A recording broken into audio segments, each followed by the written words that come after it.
Capítulo 15. El señor Woodhouse no tardó en reclamar su té, y cuando lo hubo bebido, se mostró dispuesto a regresar a su casa. Y lo único que consiguieron las 3 mujeres que estaban con él fue distraerle, haciéndole olvidar que ya era tarde, hasta que hicieron su aparición los demás hombres. El señor Weston era una persona habladora y jovial, y muy poco amiga de dejar ir a sus invitados a una hora demasiado temprana. Pero por fin todos fueron pasando a la sala de estar. El señor Elton, que parecía de muy buen humor, fue uno de los primeros que dejó el comedor por el salón. La señora Weston y Emma estaban sentadas en el sofá, una al lado de la otra. Él inmediatamente se las acercó y casi sin pedirles permiso, se sentó entre ambas. Emma, que estaba también de buen humor por la noticia de la inminente llegada del señor Frank Churchill, estaba dispuesto a olvidar lo enojosamente inoportuno que había sido el señor Elton y a mostrarse con él tan atenta como al principio. Y cuando Harriet se convirtió en el primer tema de conversación, se dispuso a escucharle con la más cordial de las sonrisas. El señor Elton se mostró muy inquieto acerca del estado de su linda amiga. Su linda, adorable, simpática amiga. ¿Sabe usted algo nuevo? ¿Ha tenido alguna noticia de ella desde que estamos en Randalls? Estoy muy intranquilo. Tengo que confesar que esta enfermedad suya me alarma muchísimo. Y en este tono siguió hablando durante un buen rato, muy en su punto, sin esperar que le contestaran, realmente preocupado por aquel dolor de garganta tan maligno. Y así llegó a captarse de nuevo todas las simpatías de Emma. Pero poco a poco la cosa degeneró en algo distinto. De pronto dio la impresión de que si estaba preocupado por la malignidad de aquel dolor de garganta, era más por Emma que por Harriet. Que más que el que la enferma se recuperase de su mal, le inquietaba el que éste no fuera contagioso. Rogó encarecidamente a Emma que se abstuviera de visitar a su amiga, por lo menos por ahora, insistiendo en que le prometiese a él que no se expondría a aquel peligro hasta que él hubiese hablado con el señor Perry y conociera la opinión del médico. Y aunque Emma intentó tomárselo a broma y hacer que la cuestión volviera a sus cauces normales, no hubo modo de poner fin a su extremada solicitud por ella. Se sentía molesta. Era manifiesto, y él no hacía ningún esfuerzo por ocultarlo, que hacía como si estuviera enamorado de ella, en vez de estarlo de Harriet. Una muestra de inconstancia, que de ser verdad, resultaba la cosa más despreciable y abominable del mundo. Y a Emma le costaba esfuerzos conservar la calma. El señor Elton se volvió hacia la señora Weston para implorar su ayuda. Ayúdeme, se lo suplico. ¿Me ayudará usted a convencer a la señorita Woodhouse de que no vaya a casa de la señora Goddard hasta que tengamos la seguridad de que la enfermedad de la señorita Smith no es contagiosa? No estaré tranquilo hasta que no me prometa que no va a ir allí. ¿No quiere usted usar de su influencia para conseguir arrancarle a la señorita Woodhouse esta promesa? Tanto como se preocupa por los demás, siguió diciendo, y tan poco que se cuida de sí misma. Quería que esta noche me quedara en casa para cuidarme un resfriado, y ahora no quiere prometerme que no se expondrá a contagiarse una peligrosa inflamación de garganta. ¿Le parece razonable ese proceder, señora Weston? Juzgue usted misma. ¿No tengo cierto derecho a quejarme? Estoy seguro de que es usted demasiado comprensivo para no ayudarme a esta empresa. Emma vio la sorpresa de la señora Weston y comprendió que ésta debía de ser mayúscula ante aquellas frases que por su sentido y por la manera en que se habían dicho, hacían suponer que el señor Elton se atribuía más derecho que nadie a interesarse por ella. En cuanto a ella misma, estaba demasiado encolerizada y ofendida para poder decir algo sobre la cuestión. Lo único que hizo fue mirarle fijamente, una mirada que creyó bastaría para devolverle el buen juicio. Y luego, levantándose del sofá, fue a sentarse en una silla al lado de su hermana, dedicando a esta toda su atención. Pero Emma no tuvo ocasión de observar el efecto que producía en el señor Elton aquel desaire, ya que inmediatamente la atención de todos se concentró en otro asunto, ya que el señor John Knightley entró en la estancia, después de haber estado observando el tiempo que hacía, y les espetó la noticia de que todo estaba cubierto de nieve y de que aún seguía nevando copiosamente entre violentas ráfagas de viento, y concluyó con estas palabras dirigidas al señor Woodhouse. Será un comienzo muy animado para la primera de sus visitas de este invierno. Algo nuevo para su cochero y los caballos que quieran abrirse paso en medio de una tormenta de nieve. La consternación había vuelto silencioso al pobre señor Woodhouse, pero todos los demás tenían algo que decir. Unos estaban asustados, otros no, pero todos tenían alguna pregunta que hacer o algún consuelo que ofrecer. La señora Weston y Emma intentaron animarle por todos los medios, distrayendo su atención de las palabras de su yerno, que seguía implacable con su son de triunfo. «Yo estaba admirando su valentía», dijo, «al arriesgarse a salir con un tiempo así, porque por supuesto que ya veía usted que no iba a tardar mucho en nevar. Todo el mundo veía que estaba a punto de desatarse un temporal de nieve. Su valor ha sido admirable, y confío en que podremos volver a casa sanos y salvos. Aunque nieve durante 1 o 2 horas más, no creo que los caminos se pongan intransitables. Y tenemos 2 coches. Si uno vuelca en el descampado del prado comunal, siempre podemos recurrir al otro. Confío en que antes de medianoche todos estaremos de regreso en Hartfield sanos y salvos». El señor Weston, también triunfalmente, pero por otros motivos, confesaba que ya hacía rato que se había dado cuenta de que estaba nevando, pero que si no había dicho nada, había sido para no intranquilizar al señor Woodhouse, que así hubiera tenido una excusa para irse enseguida. En cuanto a lo que hubiera caído o estuviera a punto de caer tanta nieve que impidiera su regreso, era más que una broma. Lo que temía era que no encontraran dificultades para regresar. Lo que él deseaba era que los caminos fuesen impracticables para poder retenerlos a todos en Randalls, y con buena voluntad estaba seguro de que se encontraría cómodo para todo el mundo. Y dijo a su esposa que suponía que estaba de acuerdo con él, en que, con un poco de ingenio, podía alojarse a todo el mundo, lo cual ella, lo cierto, es que no sabía cómo iba a conseguirse, ya que sabía que en la casa no había más que 2 habitaciones sobrantes. «¿Qué vamos a hacer, querida Emma? ¿Qué vamos a hacer?», fue la primera exclamación del señor Woodhouse, y todo lo que pudo decir por un buen rato. Miró a su hija como en demanda de auxilio, y cuando ésta le tranquilizó, recordándole lo buenos que eran los caballos, la pericia de James y la confianza que debía inspirarle a tener tantos amigos a su alrededor, les reanimaron un poco. El susto de su hija mayor fue semejante al suyo. El horror de quedar bloqueados en Randalls mientras sus hijos estaban en Hartfield dominó su imaginación.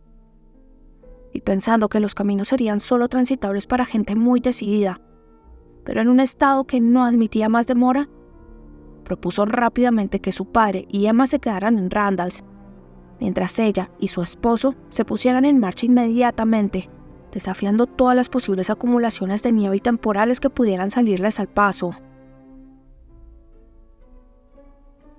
«Me parece, querido, que lo mejor que podríamos hacer es que guiaras tú mismo el coche», dijo. «Estoy segura de que de ese modo conseguiríamos llegar a casa si salimos ahora mismo. Y si tropezamos con algún obstáculo insuperable, yo puedo bajar y seguir andando. No tengo ningún miedo. No me importaría ir andando la mitad del camino. Cuando llegáramos a casa, me cambiaría los zapatos. Ya sabes que eso es una cosa que no me da frío».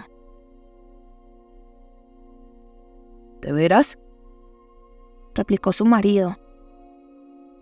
«Entonces, mi querida Isabela, eso es lo más extraordinario del mundo, porque en general todo te da frío. Ir andando hasta casa. Pues me parece que llevas buen calzado para volver andando. Y los caballos creo que puedan llegar.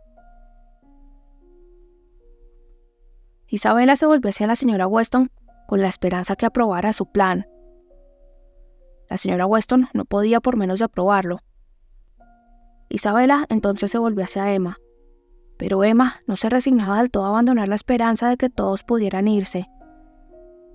Y aún estaba discutiendo la cuestión cuando el señor Knightley, que había salido de la estancia inmediatamente después que su hermano hubiera dado las primeras noticias acerca de la nieve, regresó y les dijo que había salido para examinar de cerca la situación y que podía asegurarles que no había la menor dificultad de que regresaran a sus casas cuando quisieran, entonces o al cabo de 1 hora. Había ido hasta más allá de la verja y habían andado un trecho del camino en dirección a Highbury. En los lugares de mayor espesor, la nieve no pasaba de media pulgada de grosor. En muchos lugares apenas había nieve suficiente para blanquear la tierra. En aquellos momentos caían unos cuantos copos, pero las nubes se estaban dispersando y todo parecía anunciar que la tormenta no tardaría en cesar. Había estado hablando con los cocheros y ambos estuvieron de acuerdo con él en que no había nada que temer. Estas noticias fueron un gran alivio para Isabela, como lo fueron también para Emma, principalmente a causa de su padre, quien inmediatamente se tranquilizó todo lo que se lo permitieron sus nervios. Pero la alarma que se había producido no le permitía seguir sintiéndose a gusto mientras continuara en Randalls. Estaba convencido de que por el momento no había ningún peligro en regresar a su casa, pero nadie podía convencerle de que no había ningún peligro en seguir allí. Y mientras unos y otros seguían discutiendo sus respectivas opiniones, el señor Knightley y Emma resolvieron el caso con unas pocas frases escuetas. Su padre no estará tranquilo. ¿Por qué no se van ustedes? Yo estoy dispuesta si los otros me siguen. ¿Quiere que llame a los criados? Sí, por favor. Sonó la campanilla y se dieron órdenes para que se dispusieran los coches. Al cabo de unos minutos, Emma pensó con alivio que no tardarían en dejar en su casa al fastidioso acompañante que había tenido aquella noche. Tal vez allí recuperaría la sensatez y la serenidad, mientras que su cuñado volvería a su estado normal de calma y equilibrio una vez terminada aquella ardua visita. Llegaron los coches, y el señor Woodhouse, siempre la persona más solícitamente cuidada en tales ocasiones, fue acompañado hasta el suyo por el señor Knightley y el señor Weston. Pero nada de lo que uno y otro le dijeron pudo evitar que volviera a asustarse un poco al ver la nieve que había caído y al darse cuenta de que la noche era mucho más oscura de lo que él había supuesto. Me temo que vamos a tener un mal viaje de regreso. No quisiera que la pobre Isabela se asustase. Y la pobre Emma, que vendrá en el coche de atrás. No sé qué es lo mejor que podríamos hacer. Los dos coches tendrían que ir tan cerca el uno del otro como fuera posible. Hablaron con James y le ordenaron que fuera muy despacio y que esperara el otro coche. Isabela subió detrás de su padre.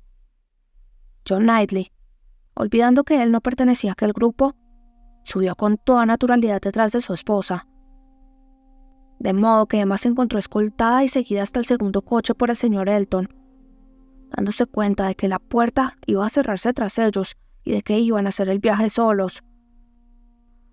Antes de que se despertaran las sospechas de aquella noche, con el fastidioso incidente de poco antes, a Emma el viaje le habría resultado agradable. Ella le hubiera hablado de Harriet, y los 3/4 de milla le hubieran parecido apenas 1/4.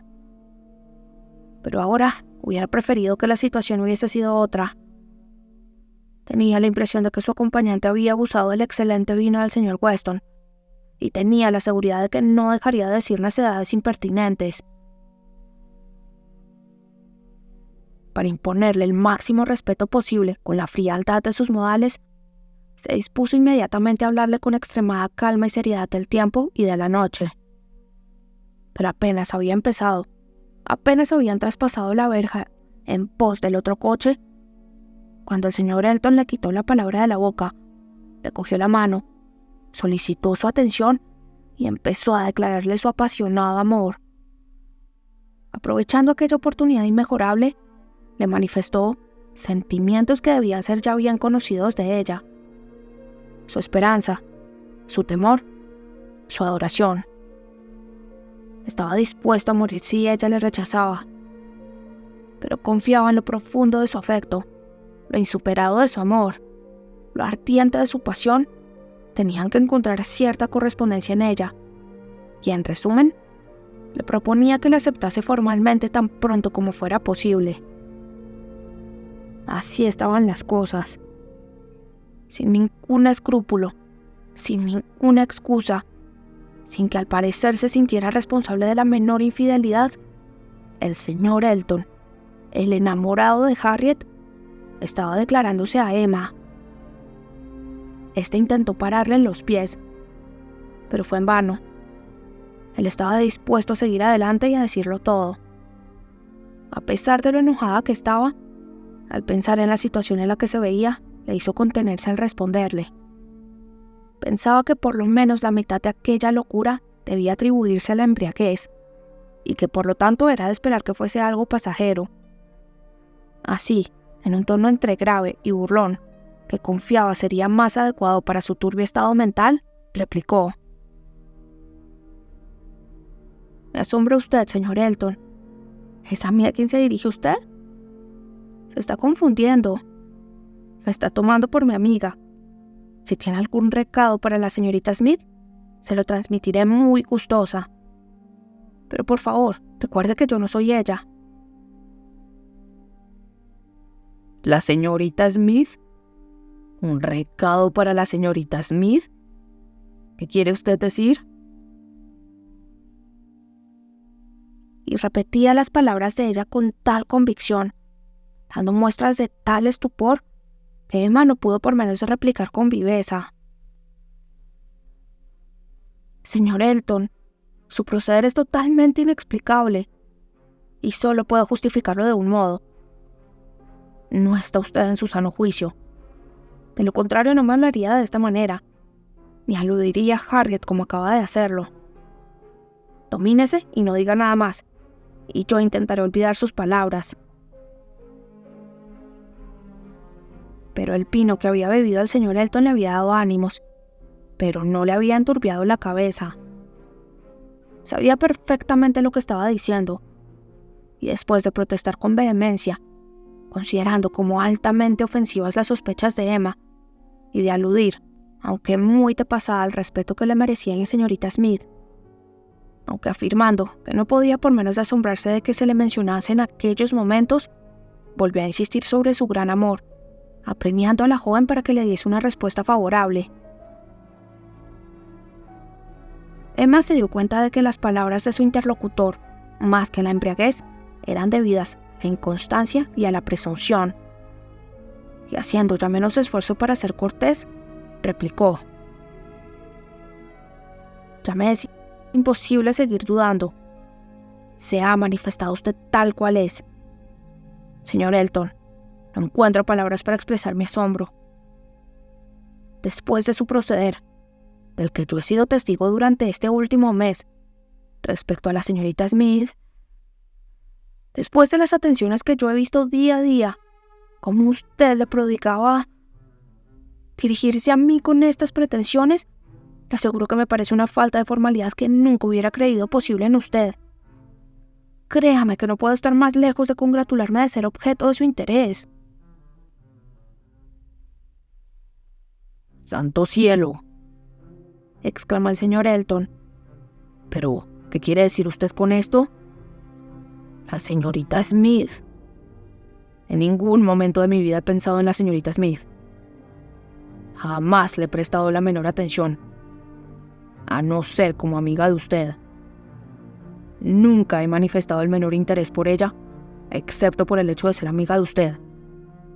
Si ella ha creído otra cosa, han sido sus propias ilusiones las que la han engañado, y yo lo lamento mucho, muchísimo, Pero la verdad es que la señorita Smith... Oh, señorita Woodhouse. ¿Quién puede pensar en la señorita Smith cuando se tiene cerca a la señorita Woodhouse?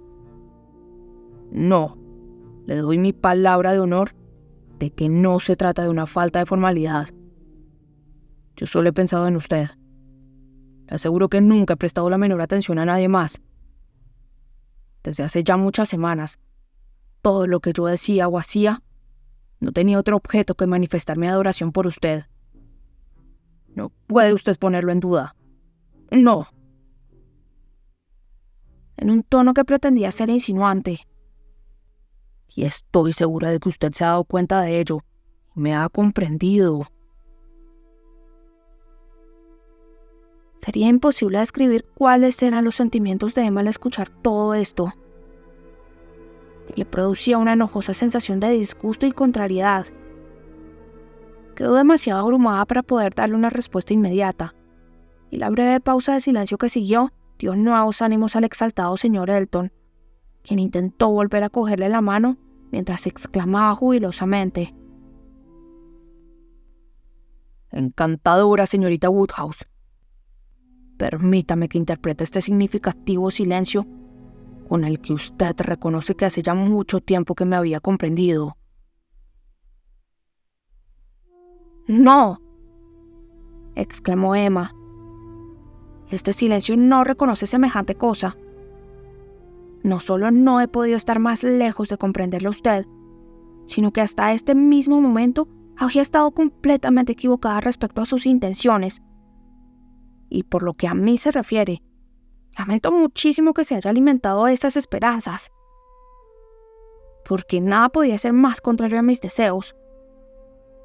El afecto que demostraba tener a mi amiga Harriet, el modo en que le hacía a la corte, por lo menos así lo parecía, me causaban un gran placer, y le deseaba de todo corazón el mayor éxito. Pero si hubiera supuesto que lo que le atraía en Harfield no era ella, inmediatamente hubiera pensado que se equivocaba usted al visitarnos con tanta frecuencia. ¿Tengo que creer que jamás ha sentido usted ningún interés en particular por la señorita Smith? ¿Que nunca ha pensado seriamente en ella?» «Nunca», exclamó él, sintiéndose ofendido a su vez. «Nunca, se lo aseguro. Yo, pensar seriamente en la señorita Smith. La señorita Smith es una joven excelente, y me alegraría mucho verla bien casada. Yo le deseo toda clase de aventuras, y sin duda hay hombres que no tendrían nada que objetar a... Pero no creo que esté a mi altura. Me parece que puedo aspirar a algo mejor. No tengo por qué pensar que no voy a poder casarme con alguien de mi misma posición, como para tener que dirigirme a la señorita Smith. No, mis visitas a Harfield no tenían otro objetivo que usted. Y como allí se me alentaba... ¿Que se le alentaba? ¿Que yo le alentaba? Me temo que se haya usted equivocado por completo al suponer semejante cosa. Yo solo le consideraba como un admirador de mi amiga. Bajo cualquier otro punto de vista, no hubiera podido ser usted más que un conocido como cualquier otro. Lo lamento muy de veras. Pero es mejor que se haya aclarado este error. De haber continuado como hasta ahora, la señorita Smith hubiera podido llegar a malinterpretar mal sus intenciones, probablemente sin advertir, como tampoco lo había advertido yo, la gran desigualdad a la que usted da tanta importancia. Pero una vez aclarado el asunto, todo se reduce a una decepción por parte de usted, que confío no durará mucho. Por el momento no tengo la menor intención de casarme. Él estaba demasiado enojado para contestar, y el tono de Emma había sido demasiado cortante para invitar a nuevas súplicas. Y ambos, irritados y ofendidos, y profundamente molestos el uno con el otro, tuvieron que seguir juntos durante unos minutos más, ya que los temores del señor Woodhouse les obligaban a ir a un paso muy lento. De no haber estado tan encolerizados, la situación hubiese sido muy embarazosa. pero la intensidad de sus emociones no daba lugar a los pequeños zigzags de este estado de ánimo.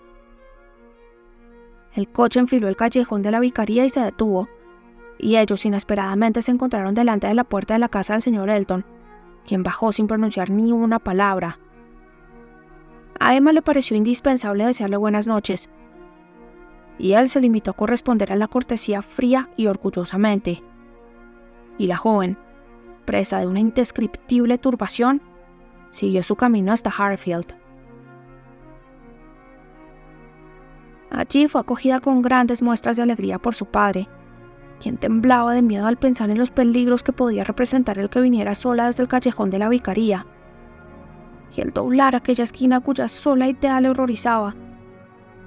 Y todo ello con el coche conducido por manos extrañas, por un cochero cualquiera, no por James. Y pareció como si todos esperaran su regreso para que todo empezara a marchar perfectamente, ya que el señor Knightley, avergonzado de su mal humor de antes, ahora se deshacía en amabilidades y atenciones, mostrándose particularmente solícito con su suegro, hasta el punto de parecer, ya que no dispuesto a tomar con él un bol de avenate, por lo menos totalmente comprensivo respecto a las grandes virtudes de esta bebida.